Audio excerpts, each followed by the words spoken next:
chocolat d'Alain Ducasse. Putain. Bon, ben voilà, vous êtes en direct. Et François-Olivier Gisbert parle des chocolats d'Alain Ducasse. Jeudi 29 septembre 2022, c'est le jour de la Saint-Michel. Hein, ça ne s'invente pas.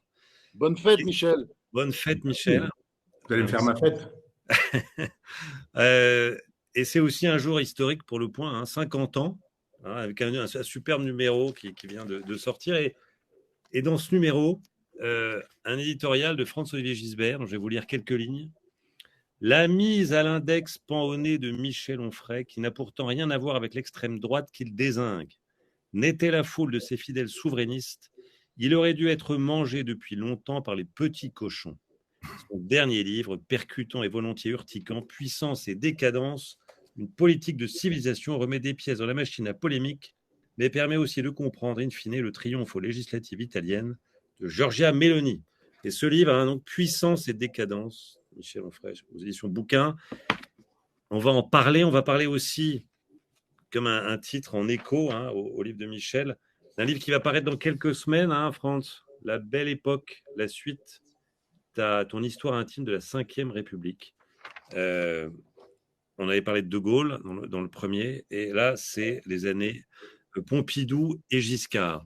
Mais aussi, alors, puisque c'est notre anniversaire, il y a toute une histoire entre vous, Michel, et quelques images de cette histoire-là. On était le jeudi 15 avril 2010, Onfray des Boulogne-Freud, première couverture du Point sur vous. Puis il y a eu, en 2012, Camus par Onfray. Onfray, le philosophe qui secoue la France. Et puis, si j'en viens là, vivre heureux comme un Romain. Enfin, voilà, il y en a eu une petite dizaine. Est-ce que Franz est toujours là ou est-ce qu'il a déjà disparu? Je ne sais pas. On va commencer par vous, Michel. Il nous a fait l'amitié de partir. Merci, Franz. C'est décadence, Michel. Moi, j'ai noté, nous allons couler parce que nous, Français, nous nous aimons plus et que nous ne chérissons que ce qui nous salit. Qu'est-ce qui vous fait dire ça, Michel? La lecture du Point, la lecture des journaux au quotidien, la fenêtre ouverte sur le monde, cette idée qu'on a une chaîne culturelle, par exemple, sur laquelle il y a effectivement systématiquement des gens qui sont dans cette logique, alors que nous avons des grands écrivains, des grands sociologues, des grands musiciens, des grands compositeurs, des grands chanteurs, et que nous avons des gens bien, des artisans, des commerçants qui font des choses formidables, et que systématiquement on oublie cette positivité de la France pour aller chercher justement ce qui montre la France wokiste, la France de la cancel culture, donc une France vigiste, maréchaliste, collaborationniste. Alors jamais une France communiste et stalinienne, ça c'est jamais montré, ça c'est pas grave, ça fait partie de la bonne France. Mais on a bien vu cette contre-histoire de France qui a été écrite par le professeur du Collège de France avec un certain nombre de ses compagnons de route, où il s'agissait d'écrire une histoire de France dans laquelle la France était systématiquement effacée au profit des autres pays, des autres nations, des autres civilisations, des autres cultures. Et simplement, je suis désolé de ne pas voir qu'on mette en avant les talents qui sont les nôtres, car nous en avons. Alors, vous parlez, Michel, de décadence. C'est un thème qui vous intéresse, que vous travaillez beaucoup. La décadence par rapport à quoi et à quand concernant la France? Alors, vous avez raison, parce que moi j'avais un vieux maître qui était Lucien Jaffagnon, qui est d'ailleurs un grand ami de Claude Imbert, dont il me disait toujours beaucoup de bien. Et Jaffagnon disait, mais la décadence c'est vieux comme le monde, Dès qu'on remonte à l'Antiquité, Polybe par exemple, il y a déjà des constats de décadence. On dit, oh là là, les historiens romains par exemple, contemporains de l'Empire, disaient quelle décadence par rapport à Caton l'Ancien. Caton lui-même dit quelle décadence par rapport aux mœurs précédentes, etc., etc. Donc, la plupart du temps, les gens pensent toujours à partir d'un passé qui est idéalisé, la plupart du temps, d'un passé, toujours idéalisé, la plupart du temps, ce passé, c'est leur enfance. C'est quand j'étais enfant, quand j'étais jeune, c'était pas comme ça, ceci, cela. Moi, je suis sur une logique de longue durée. J'ai fait une partie de ma thèse sur Spengler et j'ai beaucoup aimé, je ne suis pas hegelien, je n'ai pas aimé la logique, je n'ai pas aimé la phénoménologie de l'esprit, mais j'ai beaucoup aimé la raison dans l'histoire ou les leçons sur la philosophie de l'histoire, parce que Hegel nous dit, pensons dans les longues durées. Et c'est lui qui nous dit, et n'importe qui peut le constater, rien qu'en ayant fait quelques voyages un peu partout, qu'il y a eu des civilisations qui ont disparu. On sait très bien qu'il y a Lascaux, on sait très bien qu'il y a eu Assur, Sumer, Babylone, et puis quand on n'est pas très dans le détail de ces choses-là, on sait qu'il y a eu les Égyptiens, on a vu les pyramides, les Grecs, on a vu le Parthénon, les Romains, on a vu le Colisée, et puis l'Europe chrétienne, on a vu Notre-Dame de Paris, par exemple. Et on se dit, ben voilà, ces civilisations, elles ont vécu comme tout ce qui est vivant, c'est-à-dire il y a une naissance, il y a une croissance, il y a une décroissance, il y a une disparition. Donc je ne suis pas un décadentiste, je suis simplement quelqu'un qui dit, ben oui, j'ai regardé le mouvement de cette civilisation, j'ai écrit un livre qui s'appelle Décadence et j'ai mis 500 pages à essayer de montrer comment de la naissance de Jésus, cette figure juive, judéo-chrétienne, jusqu'à aujourd'hui, il y a eu effectivement des grands moments de puissance, on a eu quand même une belle Europe, la chrétienté a produit des choses fabuleuses, et puis il y a aujourd'hui une espèce de disparition qui fait que, il suffit, je le dis tout à l'heure, de regarder, il n'y a plus de création. Quel est le dernier opéra français qui a été créé, par exemple, et qui a fait un petit peu de bruit? Est-ce que vous en souvenez? Jadis, on a parlé un peu du François d'Assise d'Olivier Messiaen, mais il y a quand même très longtemps, je dois avoir une vingtaine d'années. On n'a plus des grands musiciens. Quand Boulez est mort, il est mort, et puis bon, voilà, qu'on n'a pas fait une grande affaire. Je rappelle que quand Le Corbusier, par exemple, mourait, Malraux faisait des grandes cérémonies et que le général de Gaulle était derrière tout ça. C'est-à-dire, on célébrait les grands peintres, les grands architectes ou les grands auteurs. Là, Macron essaie de faire de même, et on a des obsèques nationales avec Jean d'Ormesson. Bon, paix à son âme, mais je veux dire que Jean d'Ormesson, un crayon à papier sur son cercueil, on est loin des discours de Malraux célébrant Jean Moulin, par exemple, en présence du général de Gaulle. Mais alors, oui, mais est-ce qu'on n'est pas rentré dans une phase où nous préférons plutôt jouir de ce que nos ancêtres ont créé, après tout? On peut pas estimer qu'on a aussi une culture suffisamment riche et qu'on est dans une phase plutôt de repos. Ah, il est de retour. Ah, merci, mais j'étais censuré. C'est toujours comme Ça ça. ne m'étonne pas, je suis toujours censuré. Parce que C'est je dis Michel qui a appuyé sur le bouton. C'est le point. des choses explosives, toujours. Bon, alors, France, je vais interroger Michel sur cette notion de décadence, qui te semble quand même une notion aussi qui te travaille énormément, hein. Est-ce que tu partages le constat de Michel sur la décadence? Et la décadence par rapport à quand, à quoi concernant la France? Oui, je suis absolument d'accord sur le constat général, c'est-à-dire ce qu'il dit d'ailleurs sur le déclinisme. Moi, je pense, il dit sur la décadence ce que je dis souvent sur le déclinisme, c'est-à-dire que être décliniste, c'est pas reconnaître qu'il y a un déclin et de rechercher les moyens de lutter contre ce déclin. En France, on a quand même une habitude, c'est de ne pas identifier les problèmes, de ne même pas essayer de les régler. C'est-à-dire, vous parlez de la dette, vous paraissez cinglé. Or, c'est quand même un sujet qui se posera pour nos enfants, nos arrière-petits-enfants, parce que la dette française, c'est pas la dette italienne ou la dette japonaise. C'est vrai qu'elle est moins importante, mais c'est une dette qui est à l'étranger. Le général de Gaulle, d'ailleurs, il n'aimait pas ça du tout. Qu'on doive de l'argent à des grands pays. Par exemple, nous, on doit beaucoup d'argent à la Chine, on doit beaucoup d'argent au Qatar. Et tous les imbéciles ou les neuneux qui vous disent que c'est pas grave, on va effacer la dette, évidemment, il y a peu de chances qu'on puisse effacer la dette et ce qu'on doit à la Chine ou ce qu'on doit au Qatar. Donc, le problème, c'est aujourd'hui, la France est, disons, oui, sur une très mauvaise pente. Je pense que le nier, si vous voulez, c'est aggraver les problèmes. Et ce qui se passe aujourd'hui, c'est plutôt ça. C'est-à-dire que le constat général, moi, je ne suis pas d'accord sur plein de choses avec Michel. Et on va y venir, hein. Ça, c'est autre chose. Mais je veux dire, globalement, l'état de la France, de toute façon, ce qui nous relie, c'est bon, la philo, tous ces grands textes, la contre-histoire de la philo, tout ce qu'il a pu écrire sur Nietzsche, sur Plotin, il m'a fait découvrir des tas de choses. J'adore ça, ces grands livres, Cosmos, bref. Mais donc, le dernier point d'accord important, c'est sur l'état de la France. Il faut arrêter de dire, ou alors il faut vivre complètement sur une autre planète. Et j'ai le sentiment qu'il y a beaucoup de gens en France qui vivent sur une autre planète.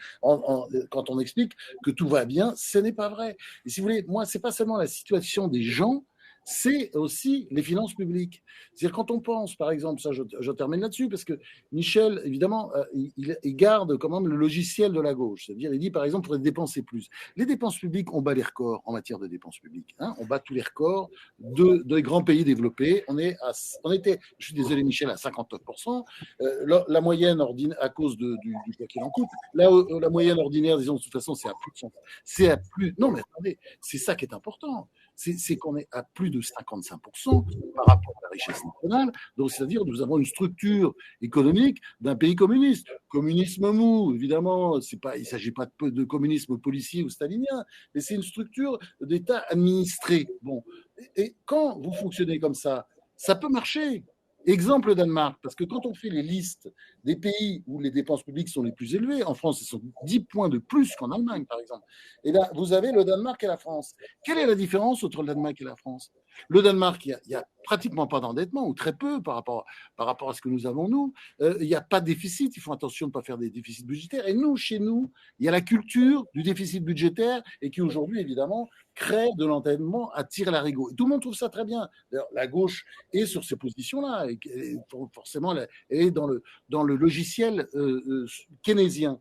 Et d'ailleurs, Michel, qui admire tant le général de Gaulle, oui, alors je voulais y venir à De Gaulle. Parce que quelque chose d'extraordinaire avec le plan RUEF. Le plan RUEF, c'est l'ancien directeur du Trésor du Front Populaire, donc il a participé à l'expérience du Front Populaire, c'est quelqu'un de gauche, Jacques Rueff.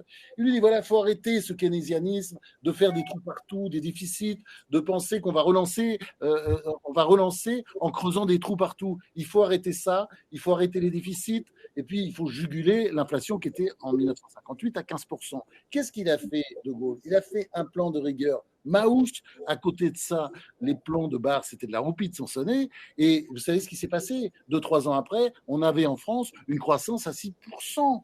Parfois, c'est même monté d'ailleurs, mais ça, c'est plutôt sous Pompidou. Il y a une petite période, enfin plusieurs mois, on était à un rythme annuel de 7%. C'est-à-dire, c'était juste extraordinaire. Et si vous voulez, avec l'espèce bon, que d'ailleurs Michel Onfray date de 1980, parce que là, il y a beaucoup d'erreurs économiques qui ont été commises. C'est pas seulement, je suis désolé, c'est pas avec la rigueur de 83 que les ennuis commencent. Ils commencent avec 1980, quand on lâche les vannes et qu'on fait une stupide relance par la consommation intérieure, puisque c'est ce qu'on appelait la consommation populaire, qui va faire que les Français vont acheter beaucoup de produits aux Chinois, que la balance du commerce extérieur va s'écrouler, et que d'ailleurs, en passant, on va tuer une partie de l'industrie française qui n'était pas morte encore. Et c'est ça les... Je peux répondre à France. Oui, France. Parce que tu me prêtes des idées qui ne sont pas les miennes. C'est-à-dire le logiciel de gauche, oui, mais sûrement pas la gauche, la gauche du PC, du PS, de la NUPES, etc. Moi, je suis très anti-gauche, cette gauche-là. Je suis sur une autre gauche, et s'il faut des étiquettes, un gaullisme de gauche me va très bien. Un proudhonisme, de toute façon, on le sait, c'est plutôt ma logique. Et d'une certaine manière, je suis en train de retrouver le point de passage entre Proudhon et le général de Gaulle, c'est Napoléon III. Je ferme la parenthèse là-dessus, c'est un sujet très intéressant. Je ne suis pas pour... C'est intéressant, Napoléon III, hein, toujours le dire. Ah, mais bien sûr. Je ne suis pas pour des dépenses supplémentaires, première chose. Je ne suis pas pour des dépenses supplémentaires. Deuxième chose, je suis pour le remboursement de la dette. Je ne suis pas de ceux qui disent effaçons la dette. Je pense que le général de Gaulle avait raison. Une partie, en tout cas, effacer une partie. Non, je pense que si on dit il y a une dette, mais finalement on l'efface, on perd son crédit. Et on l'a déjà pas mal perdu, nous, la France, partout sur la planète. Si on continue à ne pas honorer nos dettes, alors effectivement, si on continue en n'honorant pas nos dettes, alors effectivement, on est discrédité totalement, généralement. Non, je ne demande pas qu'on dépense plus, je demande qu'on dépense mieux. C'est quand même tout à fait différent. C'est-à-dire que tout le monde paie des impôts. Il y a les impôts sur le revenu, d'accord, tout le monde n'en paie pas, mais les impôts indirects, tout le monde en paie. Je veux dire, les gens, les gilets jaunes qui se sont mis sur les ronds-points, c'est parce qu'ils payaient des impôts à partir des taxes du fioul, du diesel, etc. Donc tout le monde paie des impôts, on achète du pain, on paie des impôts, enfin tout le monde sait ça. Moi je suis pour les impôts. Je pense que l'argent ne sort pas de nulle part. L'idée de dire un libéral absolu qui dirait pas d'impôts et puis les salaires sont des salaires bruts et des salaires bruts et pas nets et puis vous allez vous débrouiller en développement. Non, je suis pour des impôts, je suis pour une répartition parce que je pense qu'il faut des hôpitaux, il faut des casernes, il faut de la police, etc. et que ça a un coût et une éducation nationale et que ce coût-là suppose qu'on lève des impôts. Et d'ailleurs, la Révolution française avait très précisément parlé de l'assiette des impôts en disant que cette assiette des impôts, ça fait partie d'ailleurs des droits de l'homme, elle devait être décidée par le peuple. pour le peuple, et c'est ça que je souhaite, moi. Donc, on continue à prélever autant qu'on prélève, mais on dépense différemment. Je ne trouve pas normal, par exemple, que le Français de base qui a passé sa vie à travailler ne puisse pas s'acheter des lunettes, des prothèses auditives ou des prothèses dentaires, pendant que quelqu'un qui aurait traversé la Méditerranée aurait droit à la totalité des soins sous prétexte que la CMU le lui permettrait. C'est bien l'humanisme, mais on ne peut pas être humaniste avec tout le monde si on est inhumain avec ses propres ressortissants. Si le prix de l'humanisme à l'endroit des étrangers, c'est d'être inhumain avec les Français, ça ne peut pas marcher. Il y a un moment donné où la personne qui va gérer, j'allais dire, la mère de famille qui gère le budget de la maison, elle le sait très bien, elle ne va pas pouvoir dépenser plus qu'on ne gagne, et elle ne va pouvoir faire non plus un repas en disant tout le village est invité à manger, alors qu'on a juste de quoi nourrir 3 personnes. C'est du bon sens. Moi, je demande donc du bon sens. Et tu as raison de parler de Jacques Rueff, parce que Jacques Rueff faisait partie de ce gaullisme de gauche qui, moi, m'intéresse. Les Capitans, les Vallon, enfin tous ces gens qui ont permis... Non, là, il était dans la rigueur. En 1983, il aurait été content, là, quand Mauroy a fait la rigueur. Rueff, il aurait dit, oui, 1 + 1 = 2. Alors la gauche disait 1 + 1 = 4 ou 5 ou 6. Je suis pour la rigueur, mais pas pour les mêmes. C'est toujours les mêmes qui subissent les effets de la rigueur. Il y a des gens pour lesquels la rigueur, ça n'existe pas beaucoup. C'est-à-dire, moi, quand j'étais gamin, je me souviens de Picsou dans sa piscine, c'était un truc incroyable. Et Picsou, il a des louis d'or partout, des dollars. Et on se dit, mais finalement, quand on a une piscine pleine de louis d'or comme ça, on peut en prendre une dizaine, il va rien voir Picsou dans sa piscine. Mais il y a simplement des gens à qui on prélève des impôts et on se dit, ceux-là, ils vont voir la différence, parce que quand on a juste une petite caisse avec 3 ou 4 louis d'or et qu'on en prend 2, à ce moment-là, on voit. Donc moi, je suis pour une juste répartition des impôts, je suis pour une dépense publique, je suis pour un remboursement de la dette, et je suis pour des dépenses qui sont des investissements. C'est-à-dire que si on n'investit pas dans l'école, on n'aura pas de chercheurs. On n'aura pas de technologie. J'entendais l'autre fois Bruno Le Maire qui nous parlait de l'ordinateur en disant qu'il fallait qu'on soit au premier plan sur la question de l'ordinateur quantique. On avait envie de dire, mais mon pauvre garçon, comment est-ce qu'on pourrait être au premier plan avec un ordinateur quantique? On n'a même pas un ordinateur français. Il faudrait déjà commencer par avoir un ordinateur français. Où sont nos techniciens sur ce sujet-là? C'est-à-dire que si on dépense pour investir, notamment auprès de la jeunesse, pour faire de telle sorte qu'on ait des mathématiciens, des ingénieurs, qu'on ait des inventeurs, qu'on ait des techniciens, qu'on ait des gens qui inventent les techniques de demain. On va vers le multivers, on va vers effectivement les instruments quantiques. Qui va pouvoir travailler sur ce sujet-là? Et quand on a 3 boulons dans une fusée qui s'en va au bord de la Lune, on dit « Ah, mais cette fusée n'aurait pas pu aller au bord de la Lune si elle n'avait pas eu les 3 boulons français. » D'accord, ça nous fait une belle jambe. Mais je veux dire, les grands projets européens, pour le coup, France, parce que souvent on dit que je ne le suis pas. On va en venir à l'Europe. Hein. Ah oui, je précise parce que de très nombreux lecteurs nous ont rejoints depuis le début. Hein. Vous êtes plusieurs centaines. Donc, on a la chance pour 392 actuellement. Les 50 ans du Point d'avoir ce rendez-vous-là, le Point en direct. Michel Onfray, qui publie Puissance et Décadence, et Franz-Xavier Gisbert qui va bientôt publier La Belle Époque. Au cours du dernier quart d'heure, vous pourrez éventuellement poser quelques questions sur le chat là, qui s'affiche à droite de votre écran. Bon, juste une chose là, vous deux. J'ai relu Michel, Vie parallèle, de Gaulle, Mitterrand, Le sursaut de ton livre, Franz. Tous les deux, vous semblez quand même assez orphelins de cette grandeur gaulienne, même si vous défendez l'un et l'autre de rechercher l'homme providentiel, on sent qu'il y a un vide dans vos cœurs, là, non, Franz? Alors, c'est vrai que c'est un point commun. Moi, quand j'ai lu, il y a chez Michel Onfray une détestation de Mitterrand que je ne partage pas, même si je suis très sévère avec François Mitterrand, son bilan économique notamment. Alors, pas dans ta première biographie. Non, la première biographie, j'étais tellement sévère, je me trouvais bienveillant moi-même, mais j'étais fâché avec lui après pendant 4 ans, il ne me parlait plus, alors il parlait à tout le reste de la presse. Il était tellement fâché, ce que j'écrivais sur lui, sur la période, disons, de 40, quand il a eu ce petit mouvement pétainiste. Le petit mouvement. Il m'en voulait pour les passages. Jusqu'en 43. Non, il m'en voulait sur les passages sur la guerre d'Algérie, il m'en voulait sur également ma version de l'Observatoire, et d'ailleurs Barre, qu'il avait pas mal abîmé dans un débat dans les fin des années 70, il disait toujours, il avait tout compris en le lisant le bouquin. Lui, il avait vu, il avait perçu Mitterrand comme un pétainiste, que Mitterrand n'avait pas été, parce qu'en 1900, à la fin des années, oui, à la fin, je suis désolé, il a résisté à la fin. On peut pas dire qu'à partir de 42, 43, fin 42, à partir de fin 42, il rentre dans la résistance, comme d'autres personnes. Comme d'autres personnes. Ni 43, il a la France. Il n'a pas été pétainiste jusqu'en 44, c'est pas vrai. Il a tiré non. Après le débarquement. Non, mais 42, 43, c'est pas 44. Mitterrand, Je n'ai pas dit 44, mais je ne dis pas 42. C'est le grand problème de Michel. Michel, il a beaucoup de talent. Non, mais après Stalingrad, je suis souvent d'accord avec lui, mais il tire tellement fort. Par exemple, je sais pas, des gens comme Bernard Lévy qui en prennent plein la gueule, Laurent Joffrin, on ne sait pas pourquoi, c'est très violent, Marie-Gritte Duras, etc. Et alors que sur le fond, quand par exemple, non mais attends, pour revenir sur De Gaulle, parce que c'est beaucoup plus important, ce qui est important, quand on lit par exemple Les Vies parallèles, c'est vrai, je trouve que c'est intéressant parce que Michel, bon, qui est un polémiste né, quoi, qui est un défourailleur, qui adore.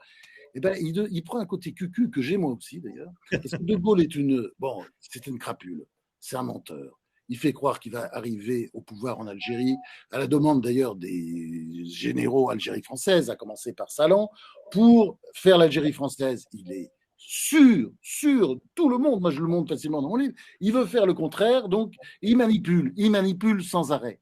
Mais comment dire, il a un sens de l'intérêt général. Il a une vision de la France que je trouve absolument extraordinaire. Alors quand Sébastien, on se tutoie, hein, parce que dans la réalité, dans la vie, on se tutoie, quand Sébastien dit qu'on est orphelin, oui, bien sûr. Moi, je pense, et d'ailleurs, quand j'ai lu Les Vies parallèles, je me sentais, oui, tout à fait en harmonie. Pas du tout quand je lisais les passages sur Mitterrand. Même si j'étais d'accord avec certains passages, mais j'étais parfois horrifié par ce qu'il racontait, sa vision complètement d'un Mitterrand démoniaque.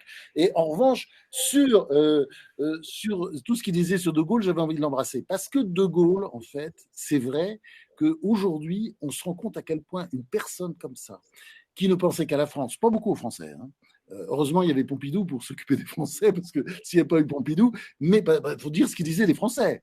Les Français qui avaient collaboré, la France c'était Vichy, enfin, je veux dire, les Français sont dévots, les Français sont lâches et faibles, ils reprenaient toujours, ah ben ça c'est dans tous les bouquins. Dans tous les bouquins, tu relis Faucard, tu relis les bouquins de Jean-Raymond Tournoux qui prenait sous la dictée, tous ces gens-là, tu as sans arrêt des phrases sur les Français sont lâches et faibles, ils sont intelligents, mais ils sont lâches et faibles. Ça, il reprend d'ailleurs très souvent les phrases de Jules César qui cite dans la guerre des Gaules. Et si tu veux, bon, il avait cette vision, mais en même temps, il nous tirait toujours vers le haut. Il avait une telle ambition pour la France, effectivement, moi qui étais un anti-gaulliste à l'époque, de son vivant, comme toi sans doute, enfin, tu étais plus jeune que moi, mais c'est vrai qu'aujourd'hui, on réalise, mais comment se fait-il que nous n'avons pas été gaullistes? Parce qu'on a eu la chance de vivre dans un siècle où il y avait De Gaulle. Et De Gaulle, c'est un grand moment de l'histoire de France, parce qu'il a pris, c'est la phrase de Malraux qui est absolument génial, il a porté le cadavre de la France en faisant croire qu'elle était vivante. Mais c'est ça. Et bon, il n'a pas fait croire seulement, parce qu'il a aussi revivifié la France. Il a ragaillardi. Et la France qu'il laisse est une France forte. Il fait rester forte jusqu'à la fin des années 70. Bon, Michel, il vous a taxé de cucu, la France.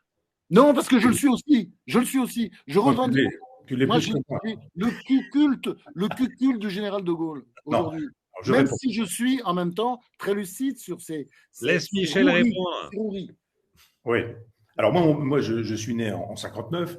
En mai 68, évidemment, j'ai 9 ans, donc je suis ni pour ni contre le général de Gaulle. Je suis pour, parce que mon père est pour et qu'on voit les images à la télévision et qu'il m'explique que le général de Gaulle, c'est la résistance, etc. Donc évidemment, j'ai une espèce de gaullisme de gamin, donc ça n'a pas grand sens. Je suis très ému par sa mort, parce qu'il y a quelque chose de... D'abord, j'étais dans un orphelinat et l'orphelinat a fermé. Tous les gamins sont rentrés chez eux, sauf 4 ou 5. Moi, j'ai fait partie de ceux qu'on n'a pas récupérés. Donc, et on est parti dans la forêt pendant que les curés étaient en train de regarder toutes les cérémonies à la télévision. Et puis, on est revenu parce qu'on a fait le mur, mais il n'y avait même personne pour nous reprocher d'avoir fait le mur. Mais mon premier texte date de 1989. Ça fait quoi? J'avais 30 ans. Et 2 ans plus tard, je fais mon premier texte en faveur du général de Gaulle. Ça s'appelle 3 photos du général et ça paraît dans la revue des Deux Mondes. Et ça a été repris après dans un livre qui s'appelle Le désir d'être un volcan. Donc moi, j'ai une constance. Les gens disent, Onfray, il est devenu d'extrême droite, fasciste, il est parti à gauche, etc. Je rappelle, 1990, 91, quand ça devient un livre, cet éloge du général de Gaulle. Pour répondre à la question de Sébastien, moi, je n'ai pas la nostalgie du général de Gaulle, j'ai la nostalgie du gaullisme. Parce qu'un homme comme ça, il y en a un par siècle. Et il nous a laissé un truc extraordinaire, c'est la Constitution de 58, qui a été déchiquetée, transformée en confetti. Le dernier des confettis, c'est 1992. Je sais que tu vas bondir, ne réponds pas, reste assis sur ta chaise. C'est le traité de Maastricht. Maastricht, Ah oui, tu dis Maastricht comme Jean-Marie Le Pen, tu dis Maastricht. Ah oui, non, tu confonds avec Philippe de Villiers. C'est Philippe de Villiers qui dit Maastricht. Mais Le Pen aussi disait Maastricht. Écoute, Laurent Gérard, il limite bien là-dessus. Mais il y a un moment donné où on touche à tout. C'est-à-dire qu'on enlève ceci, on enlève cela, on enlève ceci. C'est un petit peu que le bateau de Thésée, tu sais. À un moment donné, on enlève une planche, 2 planches, 3 planches. Puis à un moment donné, on enlève la dernière planche. Quand le bateau de Thésée a-t-il cessé d'être le bateau de Thésée? Il y a un moment donné où la Constitution de 58, elle cesse d'être la Constitution, l'esprit du général de Gaulle, quand on supprime la souveraineté. Si la souveraineté n'est plus nationale, c'est fini. Je rappelle que moi, j'ai la nostalgie, pour répondre à la question de Sébastien, j'ai la nostalgie non pas du général de Gaulle, mais du gaullisme, parce que le général de Gaulle n'avait pas le sens de l'homme providentiel, ça arrive une fois tous les siècles, il avait le sens du peuple providentiel. C'est-à-dire que le septennat, les élections intermédiaires, la possibilité de recourir au référendum faisait que le général de Gaulle disait « Je suis le roi, élu au suffrage universel direct », c'est un ajout qui est fait évidemment à la Constitution de 58, et je demande au peuple s'il est d'accord ou pas d'accord. S'il n'est pas d'accord, je m'en vais. Aujourd'hui, si le peuple n'est pas d'accord, que fait le souverain? Il reste. Je te rappelle les cohabitations qu'envisageait Giscard d'Estaing, que Mitterrand a pratiqué 2 fois, que Chirac a pratiqué, et que d'une certaine manière, Emmanuel Macron est en train d'envisager de pouvoir pratiquer aussi. Il y a eu un moment donné où le peuple, quand tu dis il n'aimait pas trop les Français, mais les Français c'était quoi? C'était le peuple français qui aimait le général de Gaulle. Quelqu'un qui dit vous pouvez me couper la tête, c'est quand même quelqu'un qui aime le peuple. Quelqu'un qui dit c'est vous qui avez mon destin entre vos mains. Il a quand même un amour du peuple, ce général de Gaulle. En 69, quand il lui dit au peuple voulez-vous encore de moi, et que le peuple lui dit non, il s'en va. Donc on ne peut pas mieux aimer le peuple que de lui dire nous allons faire une politique en votre faveur. Alors ce n'est pas un démagogue. C'est pas un démagogue qui s'en vient, alors il n'y a pas de selfie à l'époque, mais embrasser les gens, serrer des paluches, etc. C'était pas le genre du personnage. Mais en même temps, cette façon de faire de telle sorte que la France était debout, que la France ait eu un rôle en Europe, que la France ait eu un rôle dans le monde, et qu'en France, il y avait un certain type de dignité. D'ailleurs, ce qui faisait que la télévision, il estimait qu'elle devait être digne. Il n'était pas question qu'à la télévision, quand on donnait l'image de la France partout sur la planète, il disait d'ailleurs que la presse écrite était aux mains de ses opposants, notamment Le Monde, avec un Hubert Beuve-Méry qui d'ailleurs venait du vichisme. Ça laisse des traces chez ces gens-là. Le Monde, il l'appelait d'ailleurs l'immonde. Oui. Eh bien, il disait de la télévision qu'il fallait qu'elle donne une image positive de la France. Alors on disait, oui, mais il y avait une ligne directe entre Perfit, etc. Mais aujourd'hui, la ligne directe, elle est dans le cerveau des directeurs de chaîne. C'est-à-dire, les gens, ils n'ont pas besoin d'avoir un coup de fil du ministère de l'Intérieur. Ils sont eux-mêmes des ministres de l'Intérieur, les directeurs de chaîne.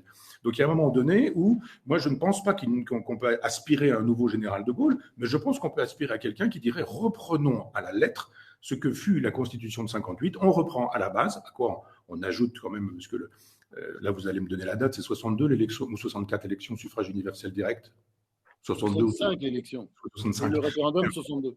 62. Enfin bon, peu importe. Après, il y a l'élection 65. Oui, c'est ça. Le référendum, c'est 62. Enfin, peu importe. Oui, il y a le départ d'un certain nombre de ministres. Non, mais quand tu te poses des questions de date, tu me demandes, il n'y a pas de problème.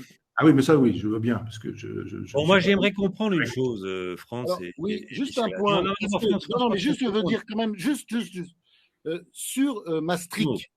Oui, non, mais attends, justement. Non, mais c'est important. C'est-à-dire que je vais te poser la question. Je lis encore cet éditorial cette semaine sur le livre de Michel, mais quand je lis le livre de Michel, La puissance et décadence, le portrait qui brosse là, mais assassin là, à la sanguine, de ces esprits maastrichtiens, urbains, mondains, mais tu te sens pas visé, non, quand même? Pas du tout, parce que moi je viens comme Michel de la campagne normande, du fin fond de la campagne normande, pas très loin de chez lui, et j'ai été élevé à la ferme par des parents non pas vraiment paysans. T'as sauté certaines pages, bio. Donc je me sens pas du tout attaqué là-dedans, et j'ai d'ailleurs un peu cette espèce de, moi aussi je vis volontiers, j'ai regardé ça de mes parents avec les gens normaux, quoi. Donc c'est pas l'image mondaine, ça c'est pour les portraits dans Libération, mais on s'en fout, ça n'a pas aucun rapport avec la réalité et je m'en tape. Mais le vrai sujet, c'est-à-dire que, pour revenir sur l'Europe, c'est important, parce que moi, contrairement à Michel, je n'ai pas du tout été interpellé par Maastricht.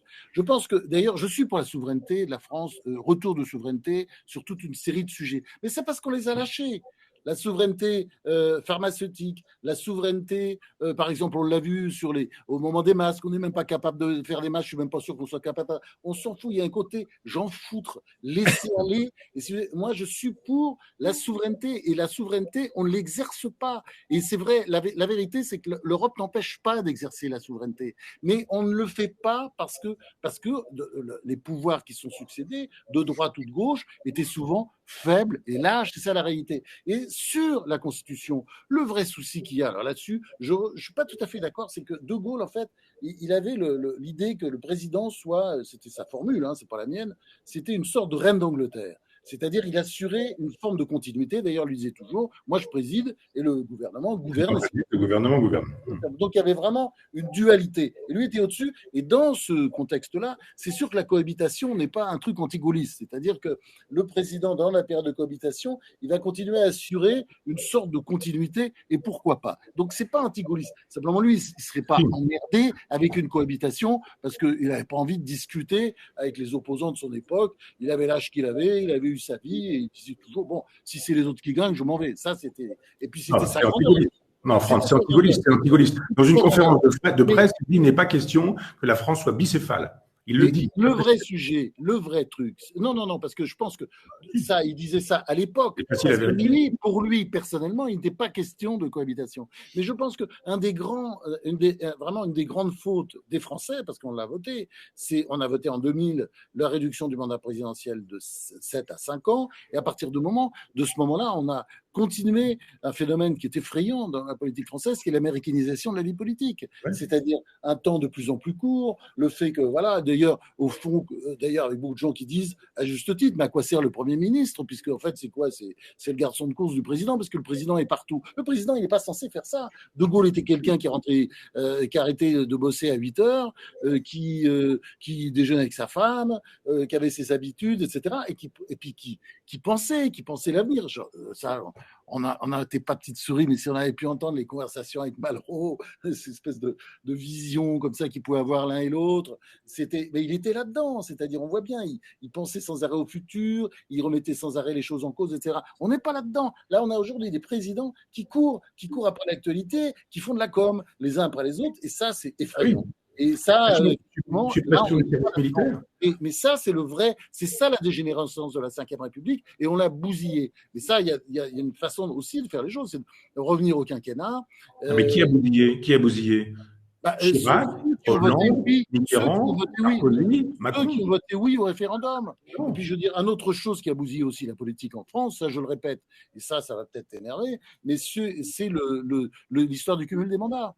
Le non-cumul des mandats. Dans la France, qui est un pays, tu le sais aussi bien, tu l'as écrit 50 fois, la France qui est un pays hyper centralisé, jacobin, il était important d'avoir des politiques forts. Et ces politiques-là, on leur a coupé la tête en supprimant le cumul des mandats, la possibilité du cumul des mandats, parce que le député maire, je suis désolé, quand il montait à Paris et qu'il était dans une grande ville, il faisait peur. C'est quelqu'un qui faisait peur, c'est un personnage puissant. Donc, on n'a plus ces baronnies de province qui, finalement, luttaient contre Paris, parce qu'ils étaient toujours en lutte contre Paris. Mais enfin...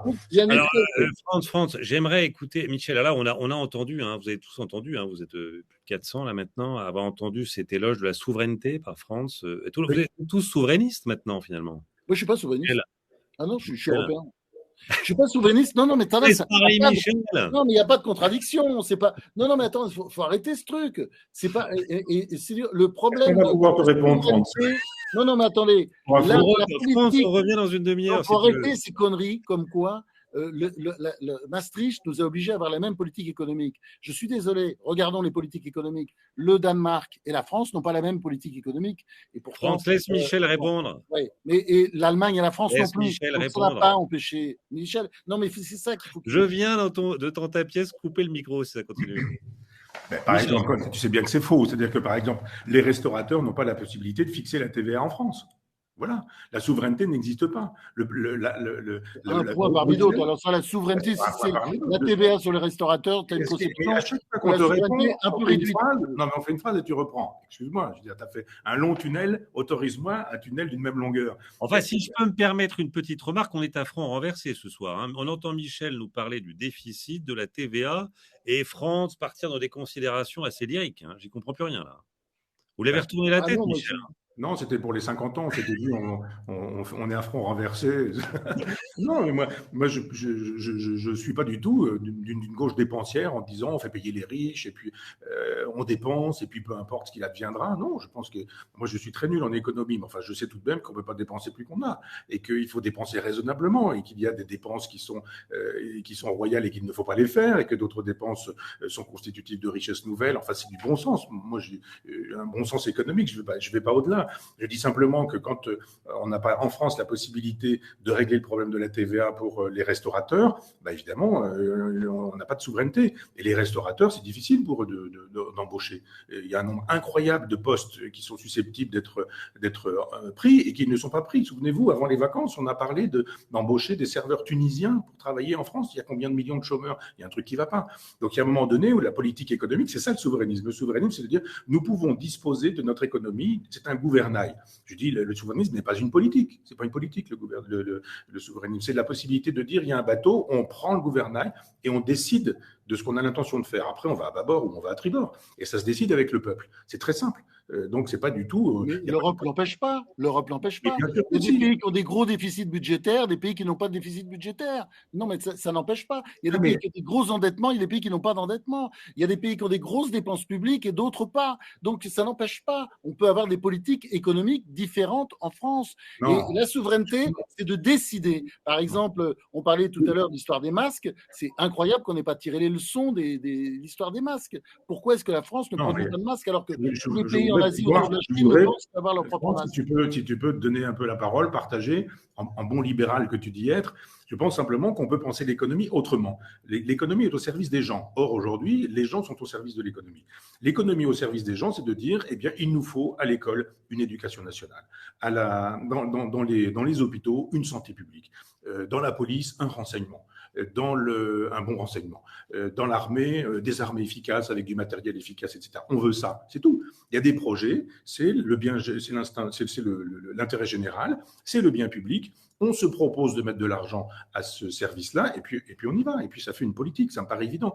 Alors qu'aujourd'hui, où sont, par exemple, décidées les politiques en matière d'immigration? Qui décide des enveloppes qui sont distribuées, par exemple, à l'immigration? On fait un référendum aujourd'hui, mais 80% des gens disent, bon, c'est fort sympathique de donner de l'argent à des gens qui ont traversé la Méditerranée. Je lisais ce matin un papier, je ne sais plus où, je lis pas mal de journaux le matin, mais quand même sur les coûts des traversées, les gens ont quand même les moyens de payer 10, 15, 20, 30 000 euros pour traverser la Méditerranée. C'est quand même beaucoup d'argent. Ce ne sont pas les pauvres qui traversent, ce sont les riches qui traversent. Les pauvres, ils restent dans leur village. Ça, on ne le dit pas. La paupérisation de toute l'Afrique ou de tous les pays auxquels on pique leur talent. On laisse les pauvres encore plus pauvres et s'appauvrir dans ces pays-là.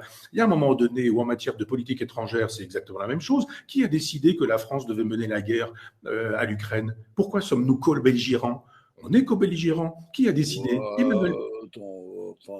Attends, quoi? Nos propres intérêts sont nos intérêts stratégiques à long terme. Attends, on ne va pas laisser continuer Poutine, qui après, parce qu'il y a des histoires de domino. Après, tu vois très bien, quand tu vois l'attitude de la Pologne se sait menacée. On peut se poser la question des philosophes qui veulent absolument en Irak, qui veulent intervenir en Libye. Pourquoi ils n'interviennent pas au Tibet? Pourquoi ils n'interviennent pas? Mais non, c'est nos propres intérêts. Mais non, on ne va pas se vendre à Poutine. Nous menons des politiques. Mais on ne peut pas se donner à Poutine. C'est impossible. Il ne s'agit pas de se donner simplement. J'ai entendu des trucs dont personne ne parle. Par exemple, l'autre jour, on nous a dit voilà, il y a une cyberattaque dans un hôpital. Très bien. On a appris dans la journée que les cyberattaques mettaient en cause des russophones. C'est tout. On n'a rien dit. On n'a rien dit d'autre. Mais on ne peut pas s'interroger là-dessus. Est-ce qu'on ne peut pas imaginer que Poutine il va se venger aussi sur l'Europe? Alors, il ne va évidemment pas envoyer des chars à Paris. Il a déjà du mal à les envoyer, et c'est tant mieux, dans des villes ukrainiennes. Mais est-ce qu'on est prêt à accepter? Alors, évidemment, on va déjà baisser son chauffage, on va déjà faire fi d'un certain nombre d'aliments. Après ça, on va voir l'augmentation du pain, l'inflation, etc. C'est déjà la cause de la... Pas très gaulliste, hein, tout ça, comme discours. Mais bien sûr que si. Mais non, Mais bien sûr que non. si. Le gaullisme, c'est un souverainisme. C'est-à-dire Mais qu'on oui, justement, on défend les intérêts. C'est un souverainisme pour les autres pays. C'est-à-dire qu'on ne va pas faire du colonialisme au Mali, on ne va pas faire du colonialisme en Irak, on ne va pas faire du colonialisme en Libye. Le général de Gaulle fait l'inverse. Il décolonise, je te le rappelle. La France a été appelée au Mali. Non, la France a été appelée au Mali. C'est-à-dire que tous ces les BHL, les MINC, les libéraux qui disent « Oh là là… » Michel, quelle aurait été la bonne attitude de la France alors vis-à-vis de l'Ukraine? Après, on a de la diplomatie. Mais quand on a de la diplomatie, on a le contraire de ce que fait Macron. C'est-à-dire Macron, il a détruit la diplomatie. Donc la diplomatie, ça existe. Les services secrets, ça existe. Et puis après, je ne vais pas rentrer dans le détail. J'ai pas envie d'avoir un contrat sur ma tête. Mais il y a des gens dans le métier qui consistent à supprimer des gens, les fameuses opérations homo, dont François Hollande nous a expliqué qu'elles existaient. Donc après ça, s'il faut vraiment en parler, j'en parlerai avec des gens du renseignement, j'en parlerai avec des militaires, mais sûrement pas de manière publique. Mais il y a des choses à faire. Il y a des choses à faire avant d'envoyer un peuple, avant d'envoyer une nation, avant d'envoyer la totalité d'un pays dans une guerre. On peut faire des choses. On a des diplomates, on a des très bons diplomates, notamment tous les bons diplomates chevènementistes. Il y en a quelques-uns, je les connais, et ils sont susceptibles d'être certains sont encore en poste, et ils sont susceptibles d'être actifs sur ces terrains-là. Ils connaissent très bien Poutine, le poutinisme, il y avait des choses à faire sur ce terrain-là. Et puis, il y a des services secrets. Vive les services secrets, de l'argent pour les services secrets, du renseignement pour que ces gens-là nous disent ce qui est faisable, susceptible d'être fait, etc. Et puis après, on peut avoir des plans. C'est quoi cette guerre? C'est une décision de Poutine. C'est pas une décision des Russes. Tout le monde estime que Tchaïkovski est coupable et Dostoïevski aussi. Bien sûr que non. Bien sûr que si. En France, tu as la mémoire courte. Tu as oublié comment on interdisait des spectacles. Oui, il y a des imbéciles, mais enfin, on sait tous. Il y avait un cours sur Dostoïevski qui a été interdit dans une université italienne. Donc, il y a un moment donné où le gaullisme, France, c'est ça. On est tous pro-russes. Du renseignement. Parce qu'on est pro-russe, on n'est pas obligé d'être pro-Poutine. Et je continue. Et la fin d'une politique médiatique. C'est-à-dire la fin des politiques qui sont faites à la télévision, sur des plateaux télé, dans les chaînes d'infos continues, où tout le monde a son avis sur l'Ukraine, où tout le monde dit n'importe quoi, et où on apprend que le président de la République a téléphoné à Poutine, que Poutine lui a dit ceci, que Poutine lui a raconté cela, qu'il allait faire un tour, il allait faire du hockey, qu'il dit bon là je te prends, mais finalement j'allais à la salle de sport, etc. Mais tout ça c'est secret. Donc effectivement le gaullisme, ça suppose de la diplomatie, du service secret, de la puissance. Mais nous ne sommes plus puissants. Alors, là, tu n'es pas très gaulliste, tu vois. Tu n'es pas très gaulliste. Parce que, pour faire la paix, tu lis ça dans l'art de la guerre. Nous n'avons plus les moyens de faire la paix avec des gens qui font la guerre. Il faut une défense forte.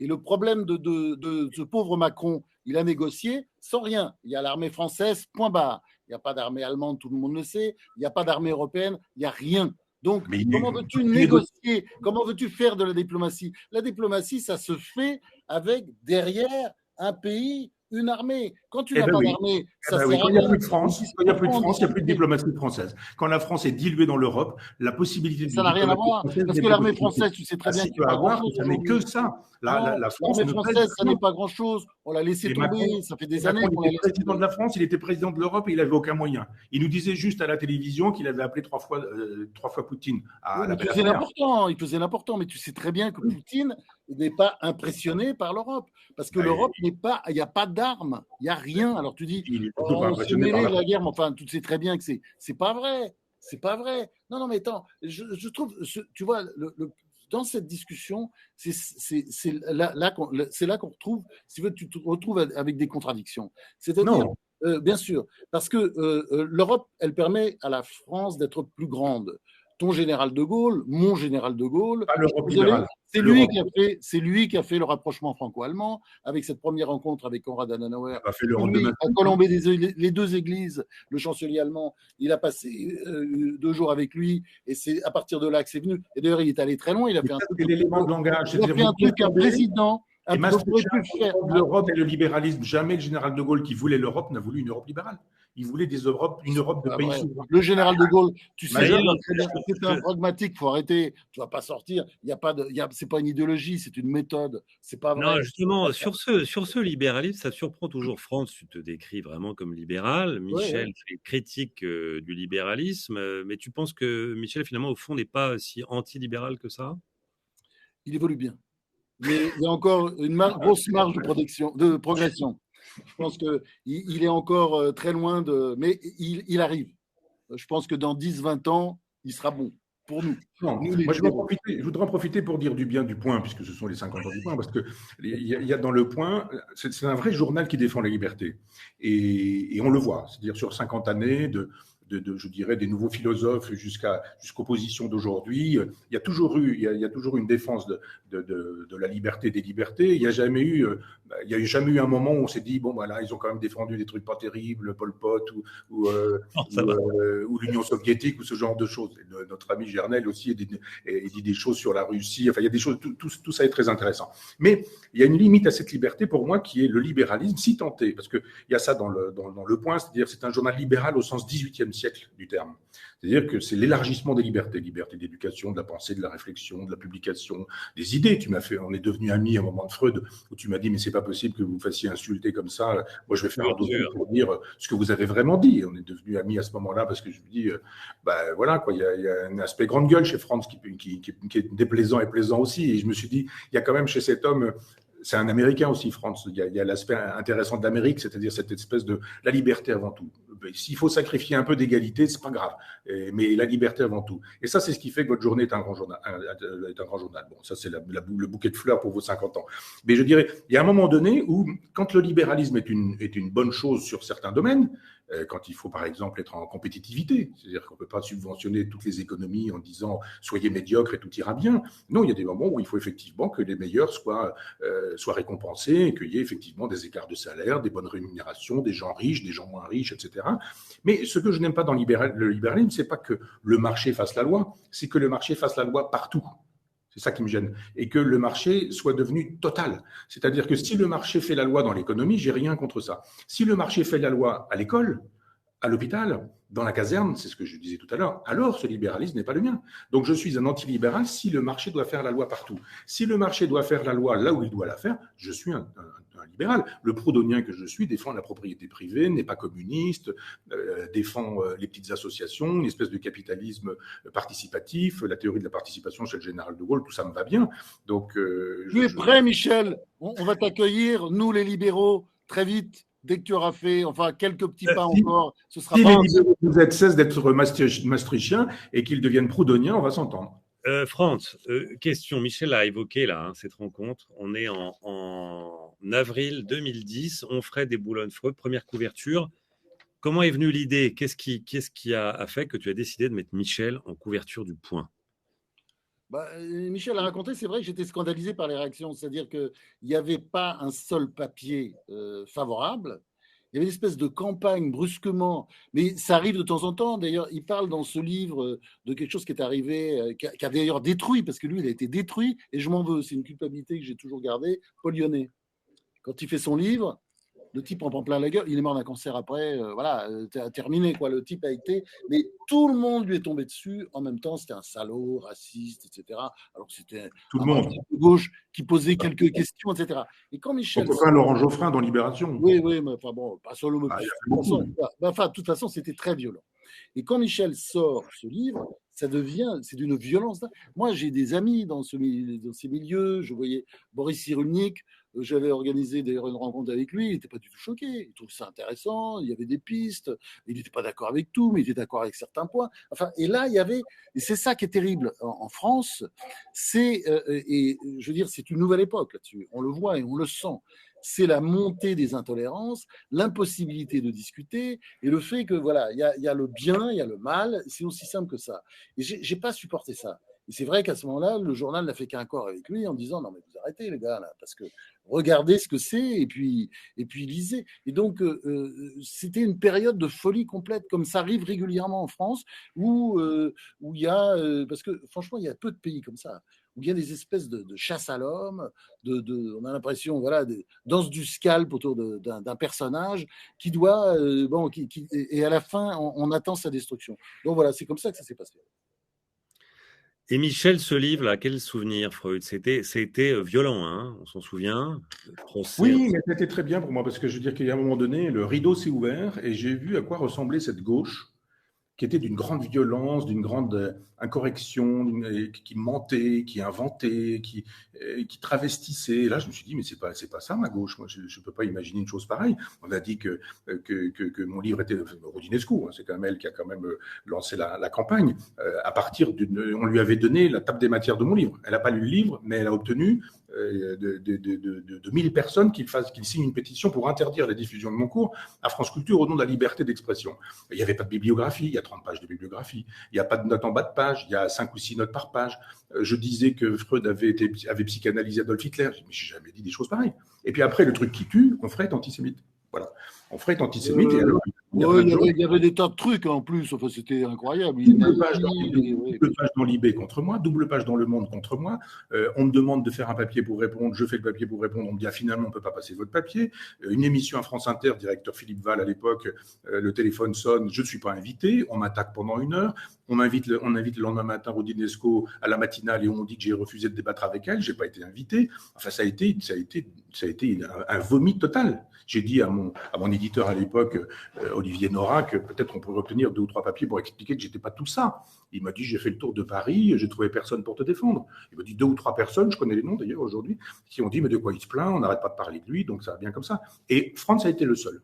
Il était le seul, il a mis les moyens, parce que je dis, on se retrouve en une du point, je veux dire, c'est quand même pas rien, quand tout le monde nous traîne dans la boue, vous traite d'antisémite, estime que vous n'êtes pas un universitaire, que vous faites des bouquins qui se tiennent pas, qu'il n'y a pas de bibliographie dans un livre qu'on a 30 pages, je l'ai dit tout à l'heure, il n'y a pas de notes, etc. On se dit, mais c'est d'une grande injustice. Et évidemment, on n'a pas attaqué mes thèses. Et on a dit, mais Onfray, il fouille dans les poubelles. Il nous parle de Freud qui aurait couché avec sa belle-sœur. Mais moi, je m'en fous qu'il ait couché avec sa belle-sœur. Il fait une théorie de la sublimation, Freud, en nous expliquant que parce qu'il a renoncé à la sexualité, il a généré cette théorie qui est la psychanalyse. Et il nous dit, si effectivement on fait ça dans l'art, on renonce à sa sexualité, on produit des effets esthétiques. Pendant 50 ans, toute la théorie esthétique a été pourrie par cette idée-là au XXe siècle. Et j'ai dit non, c'est une idée fausse, puisqu'il a renoncé à la sexualité avec sa femme, mais pas avec sa belle-sœur. Et moi, je m'en foutais, moi qui couche avec sa belle-sœur.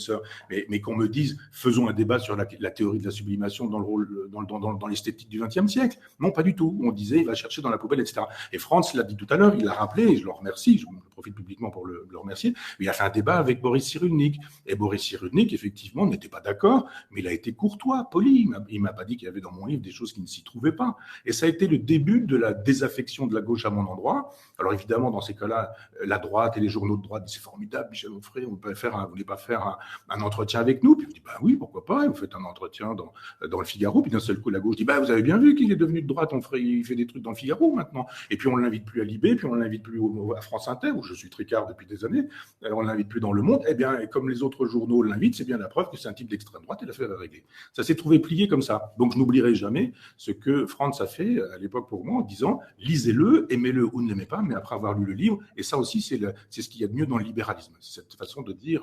Ça, c'est le point, c'est la tradition du journal. Hein, alors oui, c'est la tradition du journal. Pour revenir toujours à ça, c'est les grandes phrases qui sont citées régulièrement par Étienne Jarnel, d'ailleurs, du premier éditorial de Claude Imbert, je citais tout le temps, moi, quand j'étais directeur du Point, c'est-à-dire l'insolence, l'impertinence, la distance, le recul, etc. Tout ce mélange que le journal a toujours eu.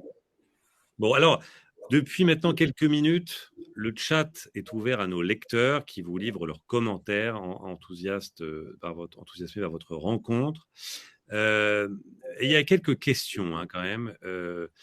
Si Fogg et Onfray ne sont pas d'accord sur des points essentiels, Europe, défense, liberté, souveraineté, comment on fait pour s'en sortir? Ne peut-on pas tous se retrouver sur des réflexions de simple bon sens? Moi, si Frantz permet que je réponde, il y a un truc qu'on a en commun, Frantz et moi, c'est l'amour de la France. Ah oui. Et je pense que le problème, c'est ça, c'est plus le reste, on s'en fout. Moi, je me moque qu'il y ait des blancs, des noirs, des juifs, des communistes, des musulmans, j'en ai rien à faire, moi. Ça compte pas pour moi, ces choses-là. Mais est-ce que vous aimez la France ou non? Et là-dessus, on peut se retrouver. Ah oui. Il y a des désaccords. Le lecteur ou l'auditeur vient de le signaler. Oui, il a raison, il a bien pointé ce qu'il y avait à pointer, mais c'est pas important, ça. Ce qui est important, c'est de dire, est-ce qu'on aime la France ou non? Si on l'aime, alors on peut bosser ensemble. Je crois qu'on est tous les deux très, très patriotes, ça c'est clair. Question d'un lecteur. Michel Onfray se dit de gauche. J'aimerais que vous lui posiez la question suivante. Je m'exécute. L'universalisme n'est-il pas une valeur essentielle de la gauche? Si oui, en quoi est-il universaliste? Non, moi je ne suis pas universaliste. L'universalisme, c'est le colonialisme. Donc l'universalisme, ça consiste à dire ce qu'ont fait les Jacobins en 1793 ou en 1792, on fait des guerres partout en Europe pour imposer nos valeurs. Et j'estime que, par exemple, la civilisation musulmane est une civilisation et qu'on n'a pas à leur imposer notre civilisation. Voilà pourquoi je suis contre les bombardements de la Libye, de l'Irak, de la Syrie, etc. Et que je suis contre éventuellement le fait qu'on intervienne dans des pays, sauf s'ils nous le demandent. Et qu'on a décidé qu'il fallait qu'on y aille. Le Mali l'avait demandé. Hein.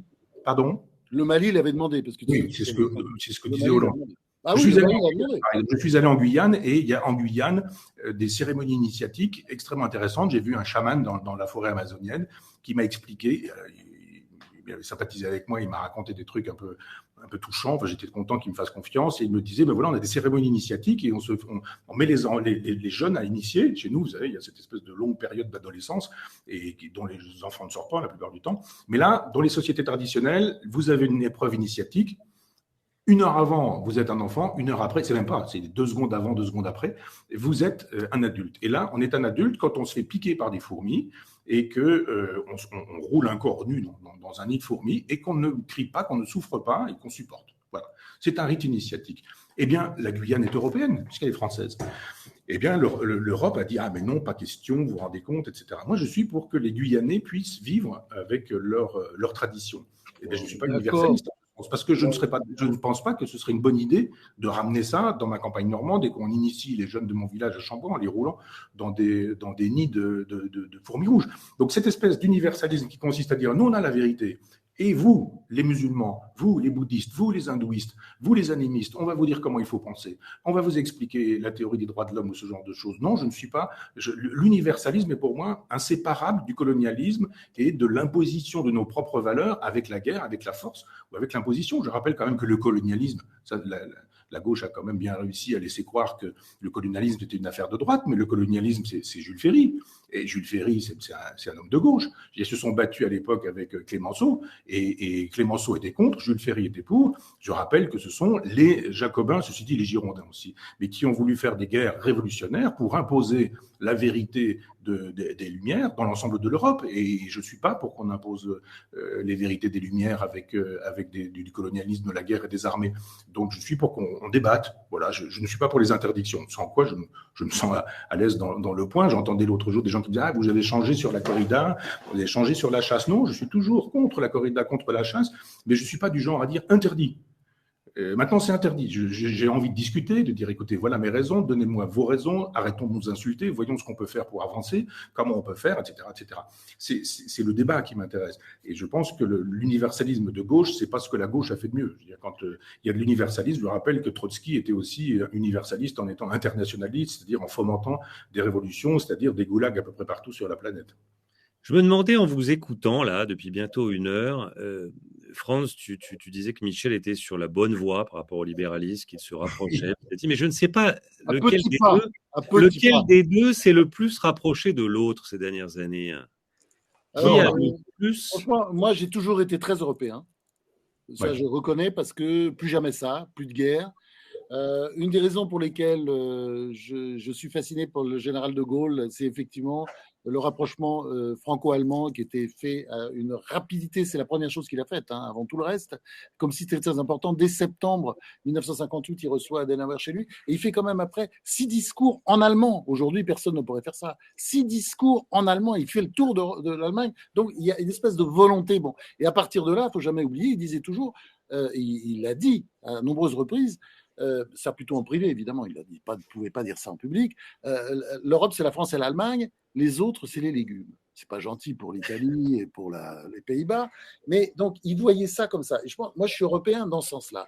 Après, franchement, pour la souveraineté, j'étais comme un fou d'ailleurs à l'époque, j'étais au Figaro, je me souviens, j'étais parti en vrille, journal, on était parti, vous savez, au moment de l'interdiction des fromages au lait cru, mais je veux dire, ça c'est le côté jacobin, c'est-à-dire l'Europe, il y a une conception jacobine de la, bon, il parlait tout à l'heure du chaman, mais c'est un peu la même chose, c'est-à-dire, nous on a des traditions en France de fromage au lait cru, je dirais même enfin, comment dire, je ne veux pas insulter les Normands parce qu'ils font d'excellents fromages, mais je pense les fromages, par exemple, du Massif central, qui sont particulièrement exceptionnels, bon, ils ont une caractéristique, ils sont au lait cru, ils sont pourris, et c'est ça qu'on aime, et ça nous rend fous. Donc, je veux dire, le fait que l'Europe se mêle de ça, mais de quoi je me mêle? Ça, c'était il y a très longtemps, c'était du temps de Jacques Delors, je me souviens. Et donc, moi, la souveraineté, ça a toujours été quelque chose d'essentiel.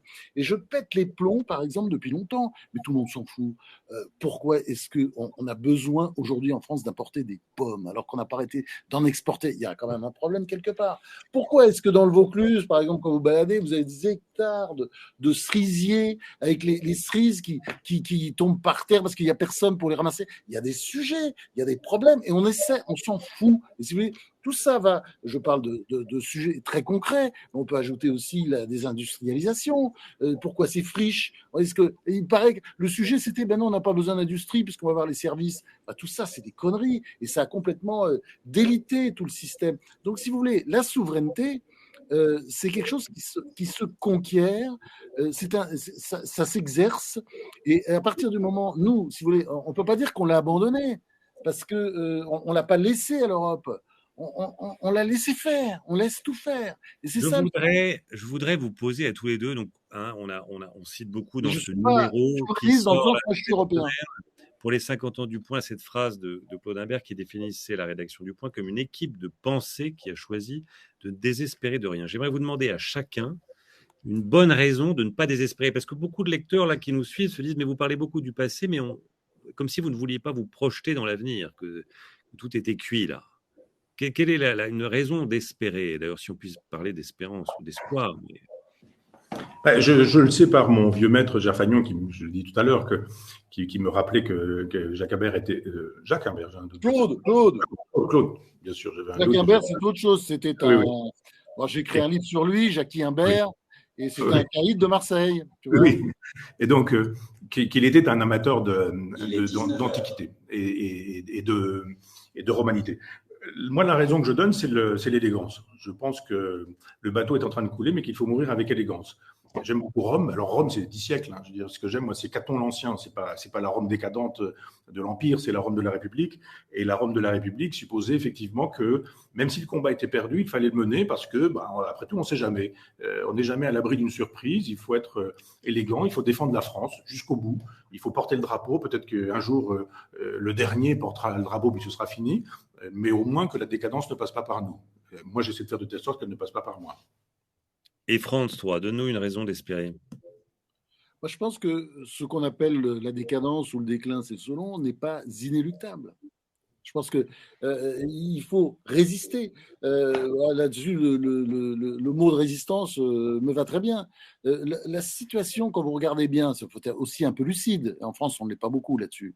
C'est-à-dire qu'il va y avoir les décennies qui viennent, elles sont chinoises. On va se raconter d'histoire quand on voit le développement chinois, même si aujourd'hui il y a des problèmes avec le Covid. La Chine a des objectifs. Alors, bon, je sais que Chirac nous a longtemps dit que la Chine n'est pas un pays conquérant, n'est pas un pays de conquête. Mais aujourd'hui, c'est vrai qu'on peut se poser des questions. C'est la première marine au monde et ce sera la première puissance militaire. L'objectif des autorités chinoises, c'est d'être la première puissance militaire en 2050. Ce sont les objectifs affichés. Et on parle avec des militaires français haut gradés. Ils pensent que c'est même possible en 2040. Bon, quand on fait ça, quand on se réarme à ce rythme et à cette vitesse, on n'a pas forcément des bonnes intentions. Hein. Et ça, oui. Je pense que l'histoire aurait dû, enfin, l'histoire récente, hein, l'histoire simplement du siècle dernier. Et il y a quelqu'un quand même qui s'est réarmé à grande vitesse. On l'a pas vu venir, on n'a pas. Je ne compare pas, bien entendu, les Chinois et les nazis, c'est totalement grotesque. Mais il y a ce problème. Je pense que moi, je suis pour. Comme il parle très justement, Michel, de résistance. Moi, je rajoute un autre mot, c'est le réarmement. Il disait qu'il était patriote, moi je suis patriote. Et il faut penser au réarmement moral, psychologique, économique, reprendre des parts de marché, se battre sur, vous voyez, et puis au réarmement social aussi, il faut que les gens soient, tous les Français soient heureux dans notre pays, réinventer le vivre ensemble, et puis ensuite, dernier point important, le réarmement militaire. Donc c'est comme ça, donc je suis pas, comment dire, je pense que rien n'est inéluctable, parce que ce qu'a dit Michel est très juste, c'est-à-dire on peut peut-être revenir, c'est pas cuit. Et l'idée que ce côté, comment dire, affalé, moi, me consterne. Affalé, je ne parle pas des Français en général, je parle de la plupart des politiques. Il y a un côté, comment dire, tellement, comme le lapin dans les phares, il voit bien que ça ne va pas, et d'une certaine manière, ils s'en foutent. Et puis voilà, ils pensent au jour le jour, ils pensent à la com. Et c'est pour ça qu'on a peut-être besoin d'hommes d'État ou de femmes d'État qui voient un peu loin, qui voient sur 20 ans ou sur 30 ans. Et peut-être ces gens-là feraient des choses. Et c'est pour ça que ça viendra peut-être. Je pense qu'on est tombé tellement bas ces derniers temps que, à mon avis, quelqu'un va peut-être sûrement reprendre la main. C'est pas possible autrement. Alors, et si celui qui avait quand on vit comme moi, quand on vit comme moi à Marseille, on voit l'énergie qu'il y a toujours dans ce pays. L'énergie. Est-ce que le Marseillais peut nous laisser parler un petit peu? Puissance et décadence, hein, Michel Onfray. Et on se dit, en lisant, là, on le referme, on se dit, mais est-ce que vous ne faites pas un pas de plus vers un engagement politique? Non, parce que je pense qu'on fait de la politique autrement qu'en étant député, sénateur, maire ou conseiller municipal. Moi, j'en fais depuis des années. Je veux dire, les universités populaires que j'ai pu créer, c'était une façon de faire de la politique. Je ne sais pas faire de la politique politicienne, donc voilà. J'ai fait savoir à l'université d'été de Front Populaire, où France nous a fait l'amitié de venir, que nous tâcherions de fabriquer une liste, de soutenir une liste aux européennes. Donc, on a envie de ça parce que les gens me disent c'est formidable ce que vous faites, les idées, le débat d'idées, la réflexion, l'intelligence. Il y avait une vingtaine de personnes qui ont dit sur scène, qui ont dit des choses très intéressantes, 850 personnes dans la salle, et on s'est arrêté là parce que la jauge était pleine. On a fait des dîners avec 350 personnes, on s'est arrêté là parce que la jauge était pleine. Et il y a un vrai espoir. Et moi, j'ai pas envie de décevoir cet espoir. Je connais mes limites, je sais ce que je peux faire et ce que je peux pas faire. J'aime écrire plus que tout, lire, travailler plus que tout, et je veux pas faire de carrière politique. Mais je voudrais que les idées qui sont les nôtres, même avec France, on pourrait faire une espèce de programme commun. Je dirais, la France, non mais c'est vrai. Ça prendrait du temps, hein. Non. Tu serais ministre des Sports. On aurait des nuits longues quand même. Attends, France, tu as entendu, il veut te nommer ministre des Sports dans le cadre de cet accord de gouvernement. Et on fait cette soirée chez mon ami Denis, qui est juste à côté. Denis serait ministre de la Culture. Il faut préciser, n'est pas pour chez le vivre lui. ensemble, c'est important le sport. Michel intervient depuis, c'est le bureau de Denis Mola, le plus grand, le plus formidable libraire de France. Le plus beau libraire. Le beau libraire de Bordeaux, la librairie Mola. Une des meilleures tables de France également. Une des meilleures tables de France. Et je dirais même une des meilleures cartes de France, enfin, mais j'en dirai pas plus. C'est vrai. Non, alors Denis serait ministre de la Culture. Donc, il serait ministre de l'art de vivre ou de l'art d'être français, pour reprendre un titre de Michel Onfray. Ah oui, absolument. Et donc, toi, France, que tu nommerais Michel. Il est aussi un peu anglais. La tradition anglaise de Bordeaux, il y a une espèce d'élégance. Oui, il est très anglais. Il est habillé comme un anglais. France, que tu es nommé Premier ministre, à quel portefeuille nommes-tu Michel? Pas à l'économie. La défense. Pas à l'Europe. Ah non. Pas à la défense. Peut-être l'éducation nationale, avec un truc agrandi à la culture et tout ça. Je vous donne un gros machin, défense, éducation nationale, culture, jeunesse et sport. Sport très important. Hein. Moi, je trouve tu veux pas lui confier les affaires européennes? Ah non, surtout pas. Ça c'est moi, c'est le domaine réservé. Bon, alors France, donc, on va patienter quelques jours. La belle époque, le deuxième tome. Attends, ça va venir. Ça va venir, mais il faut lire le Cicero avant. Si vous permettez, la belle époque, c'était quoi la belle époque? C'était les années Pompidou, Giscard Oui, c'est ça, c'est Pompidou, Giscard que je traite, mais la belle époque, je dis aussi, c'est plus compliqué que ça. Et d'ailleurs, ce que je raconte est plus compliqué que ça. À quelle époque avez-vous été l'un et l'autre le plus heureux?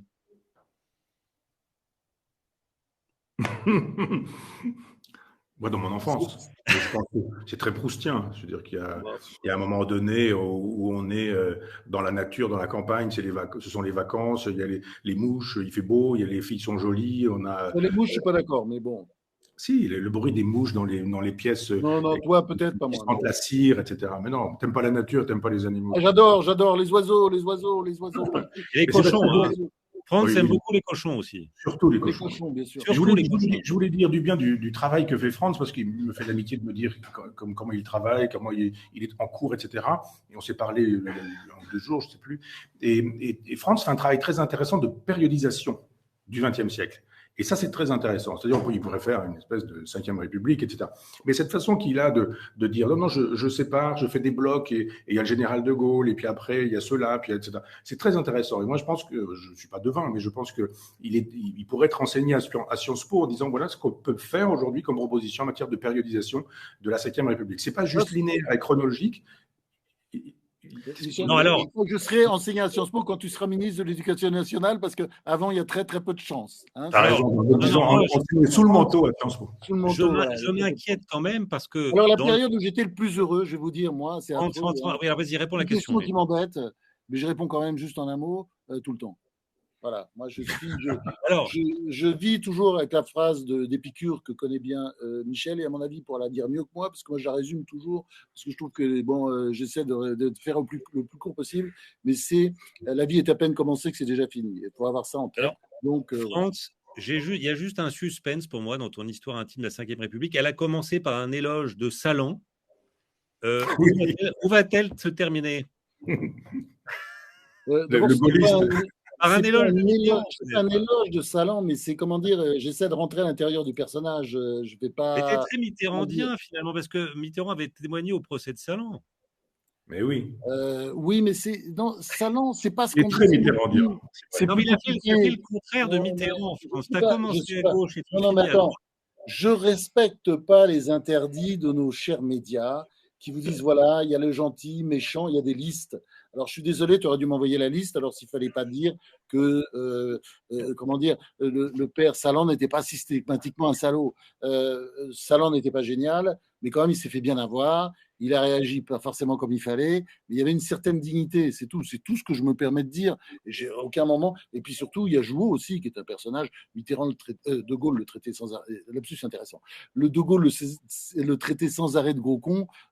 C'est pas vrai. Jouot n'était pas un con. Et Chal était d'ailleurs. De Gaulle le considérait comme quelqu'un de très intelligent. Ces gens-là ont lutté contre lui parce qu'il leur a manqué, il les a trahis, mais je pense qu'il ne pouvait pas faire autrement en même temps. C'est-à-dire il aurait dit que au départ, qu'il était contre l'Algérie française, il ne serait jamais arrivé au pouvoir.